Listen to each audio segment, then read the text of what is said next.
avec Dieu, à chaque fois qu'une personne se rencontre avec Dieu, Dieu en retour a toujours déposé un changement d'identité. Raison pour laquelle le fait de mon cœur et ma prière que Dieu change ton identité ce matin au nom de Jésus. C'est ta façon de me dire amen qui me donne. Je dis encore que Dieu change.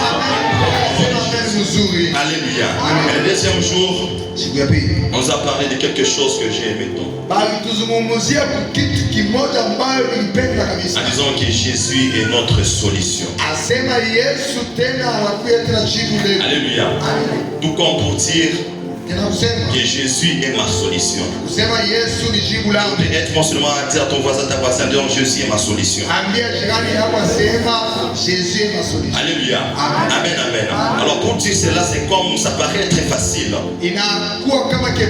Mais on nous a demandé, il y a des processus à faire. Alléluia. Aujourd'hui, nous allons voir qu'il y a certaines personnes au milieu de nous qui ont toujours eu cette tendance. Une fois, on les donne deux et croient, bon, on les donne deux et se disent, peut-être si je peux poser un don ensemble, tout le monde peut dire que Jésus est ma solution. Mais vous allez constater que certaines personnes ont encore des problèmes quand la situation devient difficile, quand les problèmes menacent leur vie. Ils ne se rappellent pas que Jésus est leur solution, mais ils partent chercher notre solution quelque part. Le souvent vous dire une chose. David, malgré il avait le pouvoir. David, malgré il avait la royauté. Malgré il était rempli de richesses, de tous les biens. Mais il est arrivé dans une phase de dire, en disant que je lève mes yeux vers les montagnes. D'où me viendra le secours? Il a dit le secours ne me vient pas ni de l'Orient ni de l'Occident. De la montagne, mais le secours vient de l'Éternel. La solution qui est tellement certaine, c'est la solution qui vient de Jésus. Tu peux aller chez un féticheur, c'est vrai, il va te donner quoi? Mais laisse-moi te dire, en retour, il y a toujours des conséquences sur cette solution. Alors, restez seulement ce peuple dont Jésus est la solution. Alléluia. Et le troisième jour, l'homme de Dieu a parlé vaincre les ennemis et sa destinée. Et là, il nous a énuméré 5 types d'ennemis. Le premier ennemi nous a parlé de Sanballat. Dans Néhémie chapitre 2. Là où l'ennemi avait un projet de reconstruire encore la muraille de Jérusalem. Et il y avait un nom qui s'était levé, il y avait plutôt deux, Sanballat et Tobit. Leur objectif était juste de mettre des entraves pour que l'ennemi ne puisse pas construire. Et là, l'orateur nous a parlé d'une chose que j'ai aimée. Il a dit le premier ennemi de ta destinée, c'est celui qui combat tes projets. C'est celui quand Dieu est en train de créer un projet, soit peut-être d'aller plus loin, de voyager, de créer des activités. Et le diable envoie cet homme de Sanballat. Il a comme pour mission de détruire réellement ta destinée. On nous a parlé de Lot, qui est le créateur du trouble. On nous a parlé aussi de Pharaon. On nous a parlé de Goliath. Et on nous a parlé d'une personne aussi de Juda. Pour nous faire comprendre que dans le chemin de la destinée, il n'y a jamais de gloire sans passer par les épines. Une destinée plutôt qui n'est pas combattue. C'est une destinée qui ne peut jamais avoir de l'explosion. Alléluia. Amen, amen. Quand tu as une grande destinée, maman, papa, mes frères et sœurs, si vous avez une grande destinée, la plus grande chose qui va caractériser cette destinée, c'est le combat. Alléluia. La parole de Dieu me dit ceci. Dans Matthieu chapitre 1er et chapitre 2. Matthieu 1 à 2. Que le mage de l'Orient, ils ont vu l'étoile. Or, les mages, ce sont des spécialistes dans l'astrologie. Et ils ont pu détecter en disant que cette étoile, ce n'est pas n'importe quelle étoile. Cette étoile, c'est l'étoile de roi. Et qu'est-ce qui s'est passé? Au moment où on est venu annoncer, parce que vous allez comprendre, vous et moi, que dans le monde spirituel, c'est le monde des représentations. Chaque destinée d'une personne est représentée par une étoile. Et le mage ont vu l'étoile qui brillait. Voyez que c'est une grande destinée qui cherche à naître. Au moment qu'on est venu annoncer à Hérode, instantanément, Hérode s'est enflé d'orgueil. Il a conclu de dire: non, je dois tuer cet enfant. Pour dire quoi? Toute destinée a toujours appelé un combat. C'est parce que tu cherches à le loin, tu as une grande destinée. Laisse-moi te dire, il y a toujours un grand combat qui se lève. Et je crois aussi à ces dieux qui dit, malgré le combat, nous sommes plus que vainqueurs par celui qui nous a aimés. Alléluia. C'est ça que j'ai toujours aimé. L'orateur nous a dit que le problème, ce n'est pas d'abord le grand combat qui se présente. Mais le problème, c'est le grand Dieu qui est derrière cette destinée. Alléluia. Franchement, les enfants d'Israël avaient raison. Les hommes que Moïse a envoyés exploiter Canaan. En d'autres, Canaan était le lieu de la destinée. Ces deux frères, ils ont trouvé des géants. Les frères, ils ont trouvé des personnes qui étaient tellement de longue taille. Mais une chose que j'ai aimé avec Caleb et Josué, malgré je sais leur taille, mais notre Dieu est tout puissant. Malgré le combat est grand, assurez-vous qu'au commencement il n'y avait pas de combat. Au commencement il n'y avait pas d'abord la maladie. Mais la Bible dit dans Jean chapitre 1, au commencement il était d'abord Dieu. Pour dire quoi, malgré le combat il y a Dieu dedans. Alléluia. C'est pourquoi tu es un victorieux, même le combat est là. Alléluia. Et dans les tout derniers jours, on a parlé d'un thème aussi que j'ai aimé. Ils sont liés et déliés. Liés et déliés, c'est ça. Alléluia. Amen, amen. Et là, on nous a parlé d'une chose. Que Dieu a déposé sur Pierre. En disant que tu es Pierre. Et sur cette pierre, je bâtirai. Alléluia. Et Jésus a donné plutôt à Pierre les clés du royaume.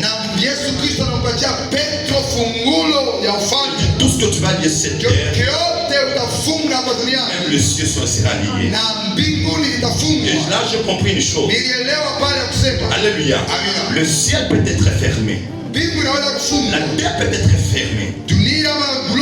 Mais la clé pour ouvrir les cieux et la terre ne se trouve pas dans la main des anges.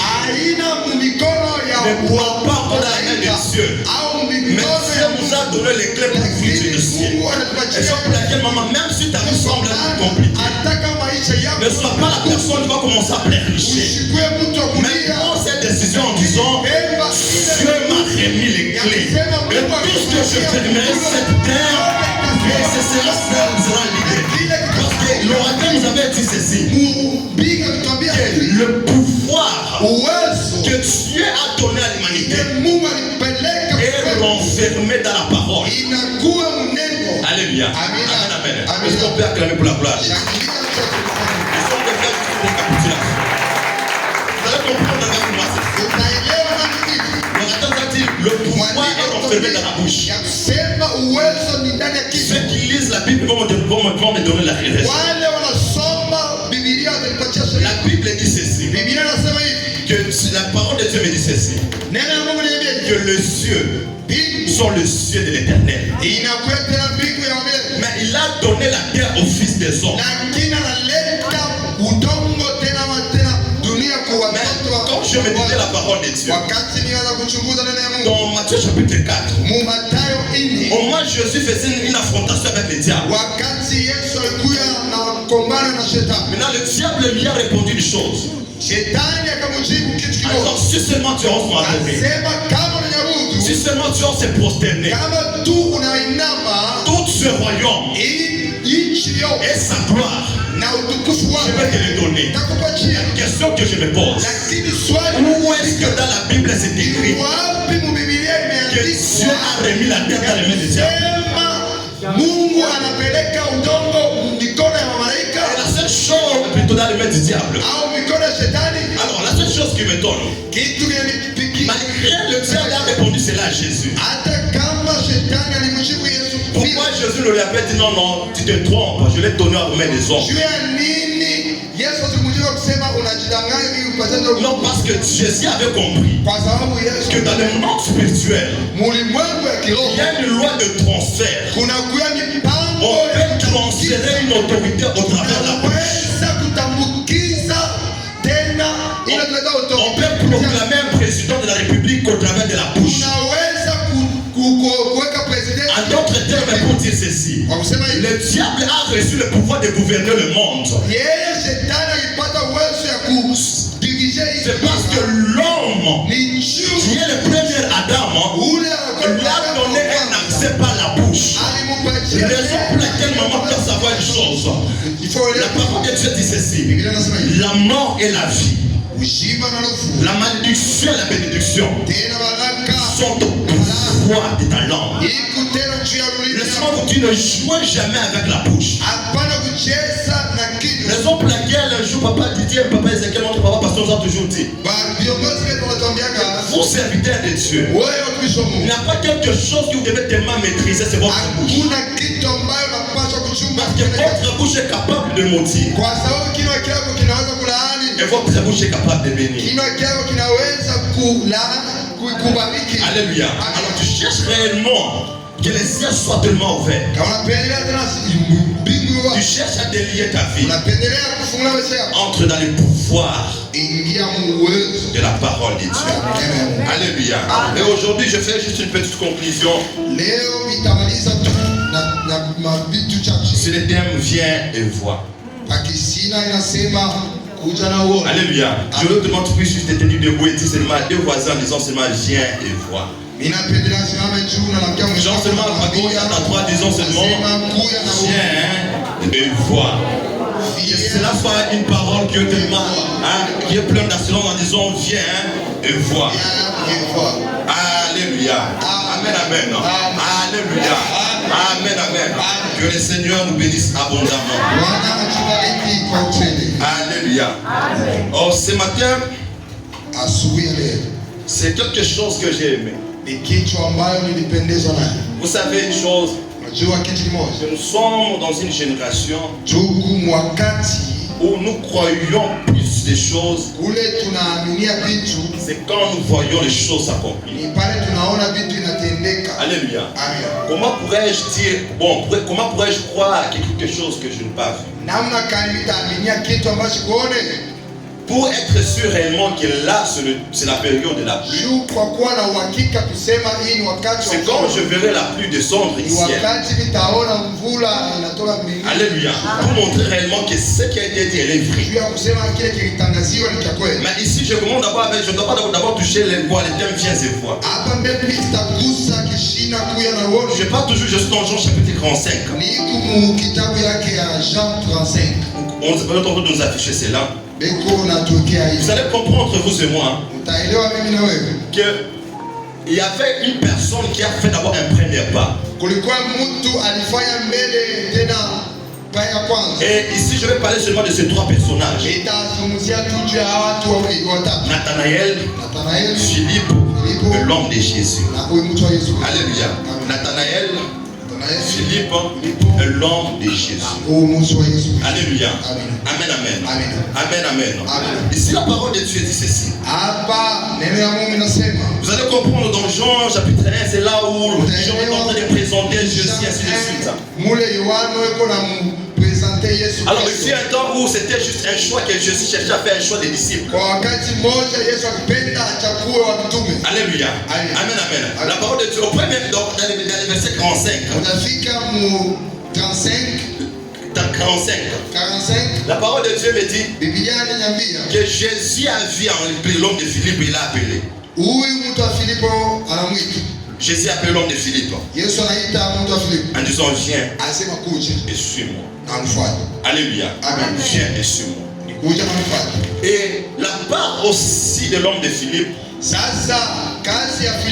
à l'homme de Nathanaël, il a dit, regardez d'abord la façon qu'il a commencé en disant que Nathanaël, nous avons trouvé celui dont qui Moïse a parlé et dont la loi et les prophètes ont parlé. Jésus de Nazareth, fils de Joseph. Moi, ce que j'aime, c'est plutôt la réaction de l'homme de Nathanaël. Et je crois que cela puisse être ta réaction ce matin. Nathanaël ne peut pas présenter son nom, je dois aller directement par Jésus. Mais au commencement, il a dit, peut-il venir de Nazareth quelque chose de bon?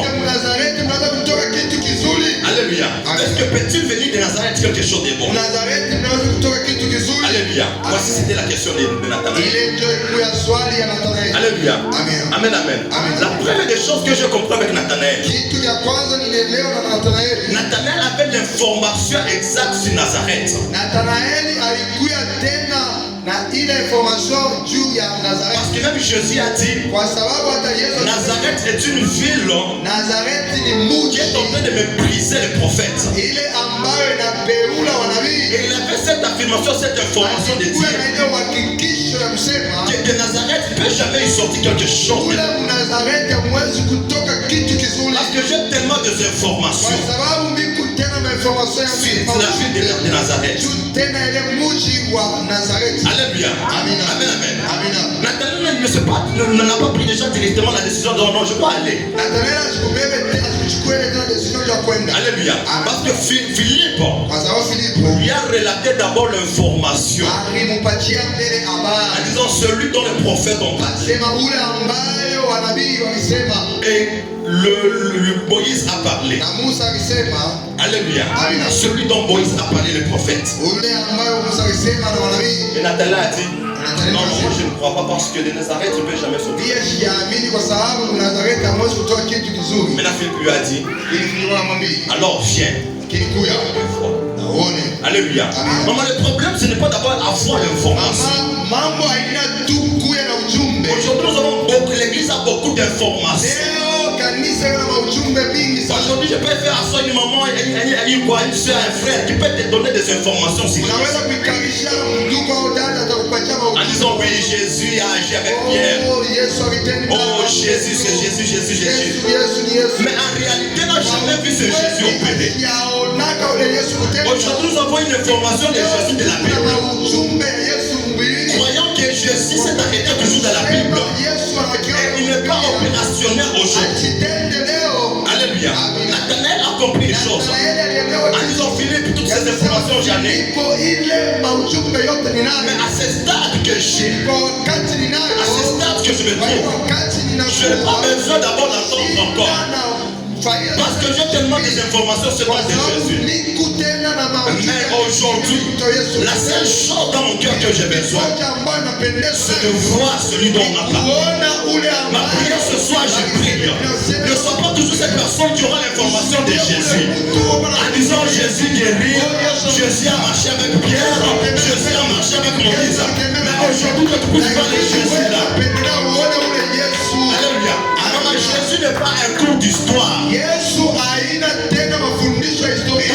en train d'étudier les Léopold, Christophe Colomb. Non, Jésus est au-delà de l'histoire.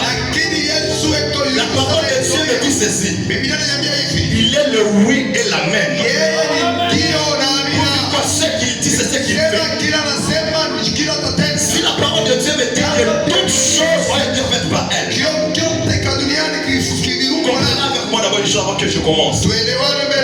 L'apôtre Paul aussi a compris. En disant oui, je suis l'homme de puissance. Je prêche le mystère. Mais dans 1 Corinthiens chapitre 1, commençant par verset 6, verset 8. 1 Corinthiens 1, verset 6. Vous allez comprendre, l'apôtre Paul est en train de dire que ma prédication ne repose pas sur des discours persuasifs, mais elle repose sur la démonstration de la puissance de la parole. Aujourd'hui, l'église n'a pas besoin d'avoir des informations, mais aujourd'hui, l'église a besoin de voir les mains de Jésus. Nous devons faire de l'église un lieu d'hôpital. Là où le malade vient, non? Celui qui a la malaria, celui qui a la fièvre du joyeux, en fait, il vient et voir. C'est Dieu réellement qui guérit. Je peux poser la question. Bon, du maintenant, vous disiez aux personnes, venez voir. Ils viennent et qui ne voient pas. Quel est le résultat dans la pensée de l'homme? Alléluia. Aujourd'hui, les hommes aussi, les hommes de ce monde ne cherchent pas à s'intéresser à l'église. Parce que l'église aujourd'hui a perdu son sens. Aujourd'hui, l'église commence à donner les informations sur Jésus. Aujourd'hui, nous avons tous ces histoires en disant oui, Jésus avait ressuscité Lazare. Oui, Jésus avait donné l'enfant à Anne. Alléluia. Oui, Jésus avait fait ceci et cela. Et on s'arrête par là. Croyant que Dieu était toujours limité dans la Bible. Malheureusement, vous dites une chose. Dieu est au-delà même de la Bible. Parce qu'il est le même hier, aujourd'hui et éternellement. Donc pour dire quoi? S'il a fait avec Moïse, c'est possible que Alléluia. Amen, amen. Alléluia. La deuxième des choses, je suis toujours sur Nathanaël et Philippe. Philippe n'a pas dit à Nathanaël, viens me voir. Il avait dit, viens me voir avec une raison. Parce que Nathanaël, au premier instant, lui d'abord avait vu Jésus. Et raison pour laquelle pouvait dire, plutôt Philippe a vu Jésus. Nathanaël pouvait dire à Philippe, pouvait dire à Nathanaël, attends, viens me voir. Parce que moi, j'ai déjà vu celui que tu cherches. Alléluia. Amen, amen. Alléluia. Aujourd'hui, peut-être Jésus n'est pas là. Mais où est-ce que le Nathanaël peut voir Jésus? Est-ce que Jésus peut descendre du ciel? Est-ce que Jésus peut descendre ici encore pour descendre? Mais quel est le moyen, le processus par où un Nathanaël peut voir Jésus? Alléluia. Amen, amen. J'aime tellement Proverbe. Alléluia. Vous allez comprendre avec moi ceci. Proverbe est en train de dire que la gloire de l'homme dépend de sa femme. Parce que Salomon comprend que la femme est une couronne. Et la couronne, on ne la dépose pas sur les épaules. Et la couronne, on la dépose sur la tête. Pour dire quoi? Que le reflet d'un roi dépend aussi de sa couronne. Alléluia. J'ai compris une chose, que l'église est la couronne de Dieu. Alléluia. Avant que je n'arrive là, vous savez que Dieu est Dieu sans nous. Alléluia. Dieu est Dieu sans toi. Parce qu'avant toi, il était Dieu. Amen. Alléluia. Amen. Amen. Avant même les anges, Dieu était Dieu. Parce que Dieu, il n'avait pas, Dieu n'habite pas d'abord dans les cieux. Parce que le ciel l'a trouvé en train d'exister. Jésus, Dieu habitait quelque part avant que le ciel habite. Alors je pose la question. Alors si Dieu est Dieu sans nous, alors comment Dieu aura de l'assurance qu'il est Dieu? Est-ce que un roi peut être un roi sans peuple? Alors comment Dieu pourra être sûr qu'il est Dieu? Donc pour que Dieu puisse être sûr qu'il est Dieu, il doit créer une nation. Et dans cette nation, où il fera voir sa puissance, en fait que nous croyons réellement que Dieu est là. Maman, aujourd'hui le monde, peut-être on n'a pas besoin de voir Dieu.